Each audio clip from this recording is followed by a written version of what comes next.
Hi, and welcome to another video by Jim the Car Guy.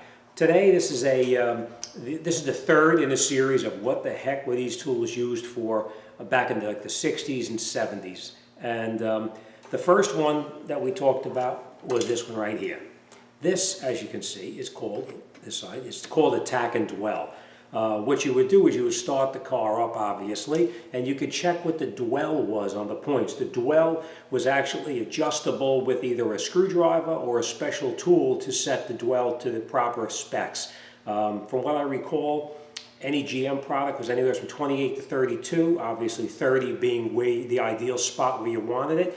And with this meter, you could tell exactly how long the points were staying open for. This tool was very important. A lot of times you would get a car with no crank, with no ignition. The engine would crank and it wouldn't start. You throw your dwell meter on it right away before you did anything and you would check your dwell. And if you were someplace in like the 20 to the 40 range, the car would run. It would run crappy, but it would run. A lot of times you'd connect it up to it, try to start the vehicle, and you see your dwell meter wouldn't move at all. And when you opened up the distributor cap and you looked in the cap, the contacts on the points would actually be pitted, where the metal would transfer from one side of the contact to the other side, and therefore it would be like little peaks and valleys inside it, like a mountain sort of, where one would fit right into the other like that, and so when it would open, it would not fully disengage, and it would actually cause the car not to start. So that was the first one for the tack and dwell, and we used to use them on every car, Ford, Chevy, whatever. And that was the tool for that. I am going to skip to the next one here. It was the tool that was this here. This one was actually the tool that we used frequently, because back in the day we used to have cars, and the cars still have them today, but you really don't see them rotting out like they used to years ago. These are actually called freeze-out plugs. There's a whole assortment of sizes that you have, and what you would basically do, you would knock out the old plug. Now let me just back up a little bit. What would happen is, when you took the plug out, on the very half of the plug, and sometimes the entire plug, you'd knock the plug out, and the way you knocked it out is you got in there with a long punch or whatever, and you would get at the top and you would just hit it, and this piece here would rotate like that, and you would hook it and pull the plug right out. Every time you took these plugs out, in the back of it, probably half, if not the whole thing, would be covered. It looked like mud inside there. It looked like clay inside the back of the engine. The antifreeze used to actually cause like a rust to build up inside there, and it looked just like dirt inside there. That dirt would lay up against the freeze-out plug. It would rot the bottom of the plug out, and it would start to pee right out of here, all over the engine, all over the back of the trans. Sometimes you'd have to pull the transmission out to get to a plug no bigger than this, because they were in the back of the engine, and they would rot out, and it would leak antifreeze between the back of the engine and the flywheel, and it would run down the back over there. So we need to pull the trans out in order to replace the freeze-out plugs. A 50-cent freeze-out plug would take you 6 hours in labor to do the repair. And that was because people didn't change their antifreeze the way that the companies recommended to do. So that's what we would do with a tool like this here, is we would get in here, take the plug after we took it out of the vehicle, and you can get in at any angle you needed to in order to try to knock that plug back in. So you'd hit the plug back in, and as you can see, the lip on this piece right here would keep it from pushing it through all the way into the engine, because there is no lip or no collar on these plugs. You could hit these plugs and you could push them inside the engine, and now they're in the engine. What are you going to do? How are you going to get this thing out of there? It impedes the flow of antifreeze through the cooling jacket around the cylinders. So that's why they had the collar on here. You put it on here like this, and you'd hit it until the collar came in contact with the block of the engine, and when it stopped, then your plug was in all the way. A little bit of a pain in the rear end to use sometimes, but they work perfectly. The ones that were the roughest ones to do were the ones that were underneath the motor mount. We actually had to jack the engine up, take the motor mount out, and try to remove it underneath the motor mount when you had about that much room to get that tool in there to do it. A lot of four-letter words were used whenever you did that kind of a job. And I can't tell you how many times this thing went flying across the room. Most of this is from banging it with the hammer, but a lot of it is from flinging it across the room and hitting the wall. All right. And the reason I said I was going to skip is because remember I was talking to you about this here? This one was very important, but this one you could not use this until you actually did this one first. You had to set your dwell first, because if you did not set your dwell and you took your timing light and you timed the engine, for every degree the dwell is off would throw the timing off 1 degree also. So it was crucial that you set your dwell first. After you set your dwell, then you would go in and you would set your ignition timing with the timing light. The way the timing light worked, and I know a lot of you older mechanics who have been around a while know how to use this, but you young guys probably never even saw one of these used. I know my guys never even used one until I had to show them how to properly use it. This is negative and positive, obviously, and this one you would put around, we'll make believe this is the spark plug wire, we'll say. It would just go around the wire like that. You push the inductive pickup right here up like that, and now every time, this would go on number 1 cylinder, by the way. Every time number 1 cylinder would fire, this light would blink. And you would point this light down at the timing mark, and you would actually have on your on the timing case cover, there was a mark on there. It would go from 0 to 10 advanced or 10 retarded. Obviously, you never went retarded with the timing. You always went advanced. And what happened is that would be on the timing case cover, and on your crankshaft. The pulley on there would be a mark on there, and that's how you would line them up. You would just rotate your distributor until you got the timing set to whatever it called for. Most of the Chevys were either 4 or 6. A lot of the Fords were probably around 4 to 6 degrees also, and then you could set your timing properly. You know what? I got an antique over here. Let me show you how this, I'm not going to connect these tools up because the guy, if he sees me on this video doing this, he's not going to be a happy camper. We have a 1969, it's a Ford, it's a Gran Torino, but I'll give you a basic idea of how everything would be connected and how it would actually, be used. So let's get over there, I'll show you what it looks like, and we're going to continue.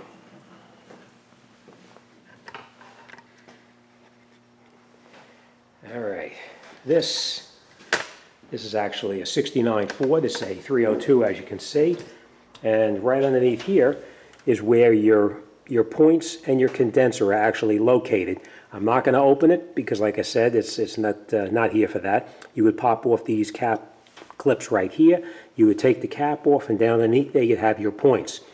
Now, Fords were a little bit different than Chevy. Ford, you had to get in there with a screwdriver and a feeler gauge, and you had to check between the points to see what the actual gap would be. Most of the time it was set at, you use a feeler gauge of like 16 thousandths, 17 thousandths, maybe up to 19 thousandths, and then when you actually set the points to the, you turned it until it was, you know what, I'm going to draw a picture, I'll show you how it was done. That way you'll understand. And the way that we used to do it is you take the wire coming off of the coil and you would bring it back over here, and that would be your negative, the black wire here. Yeah, that would be your negative. You would connect it up to your negative side of the coil right here, and you could actually see what the dwell was. So let me get a light, and I'm going to show you where the timing mark was down there.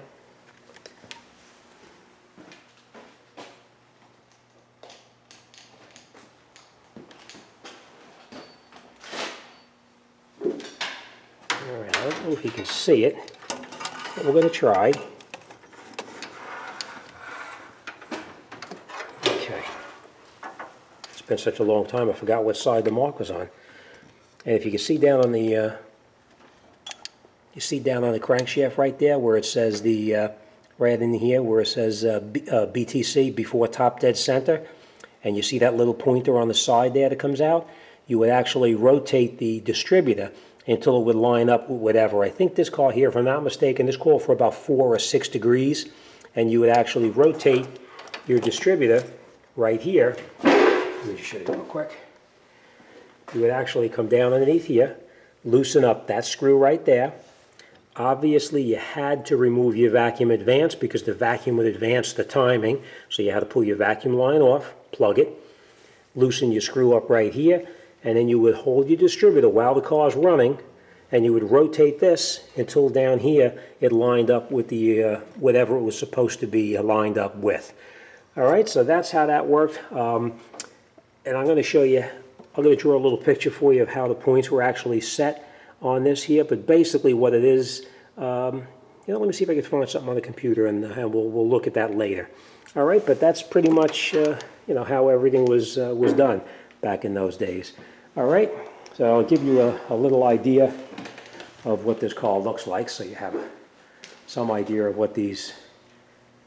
This one here is in very good shape. This one is pretty much, sorry about it being dark. You know what, let me turn the rest of the lights on. It's so early this morning, we didn't even turn on the rest of the lights yet.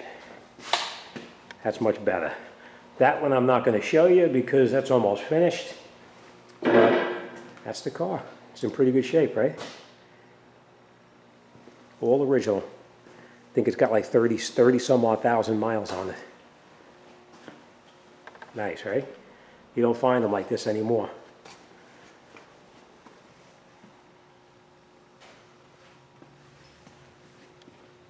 Original condition. All right, the reason that this one's here today is not so much for anything under the hood. It's here for, I don't know if you can see it, but that's what it's here for. We're not going to change the window. We're going to do a repair on this here. You can see some of my other videos of how to repair it. I'm not going to bore you with that because I think I have 1 or 2 of them up ready. So I don't know, we'll see. Maybe I will show you how to do that. All right. All right, back to where we were.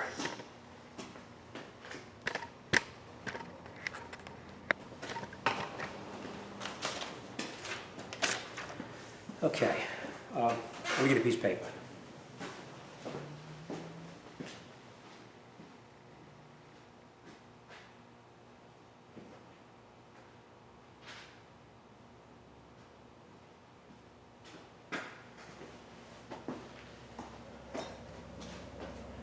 I'm going to tell you this, no laughing at my drawings because they're pretty crappy, I'm sure, but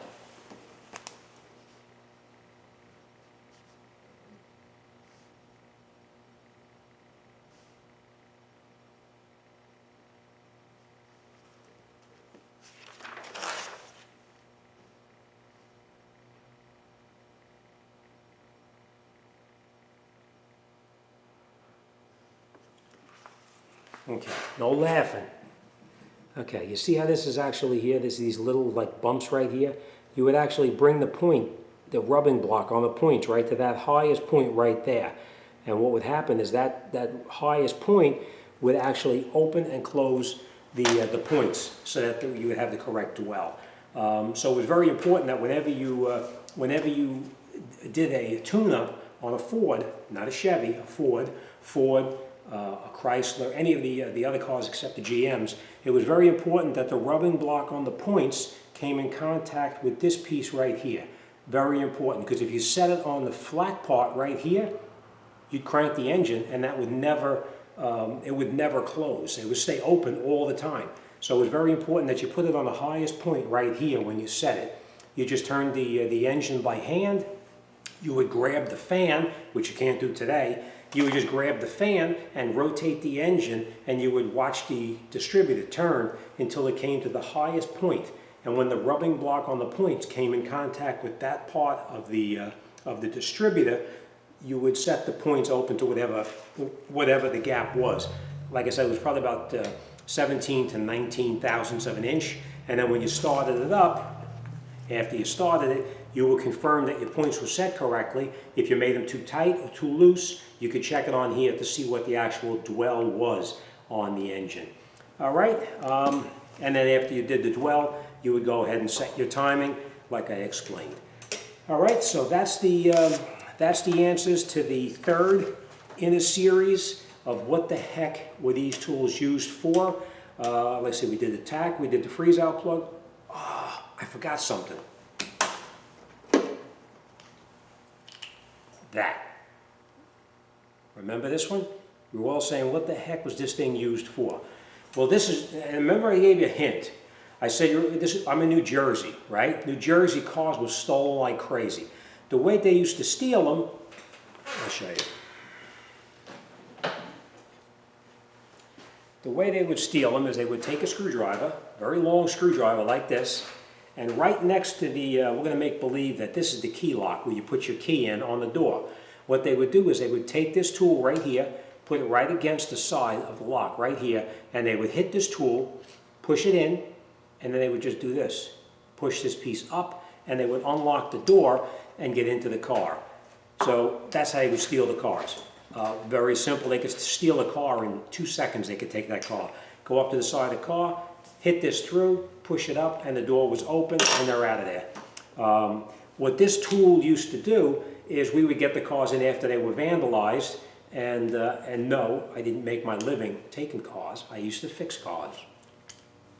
We would take this tool here, you would go inside, take the door panel off, take the lock cylinder out, you would take this piece here, you see how it's a little bit of a cutout area right here, you would put that over the portion of the door where the lock cylinder went. This would be up against the jamb that actually closed into the door. You'd put that on there like this. This piece would go on the outside like this, and you screw this on here, and you would tighten this down so that the door was actually sandwiched right between these two pieces here. And then when you turn this piece here, that metal that was bent inside there would be straightened out because that was the size of the opening where the lock cylinder went into the car. And when you tightened it up and screwed it down, you could repair that little bent piece that was done by the screwdriver popping through the door, because it would be right next to the lock cylinder.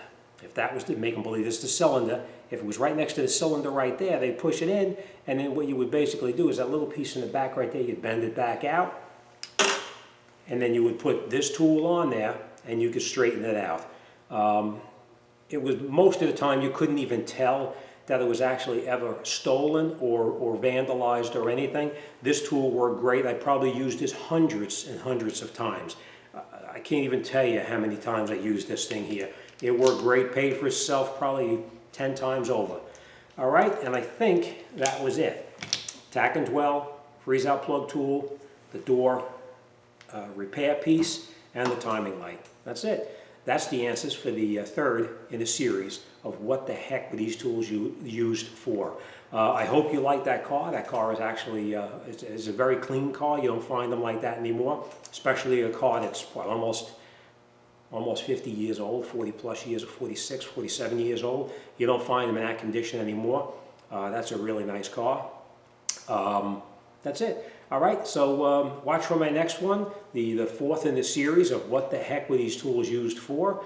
And that's it. All right, any questions or comments, or you need to know any more information about this type of stuff, send me an email, let me know. I know just about everything about these old cars.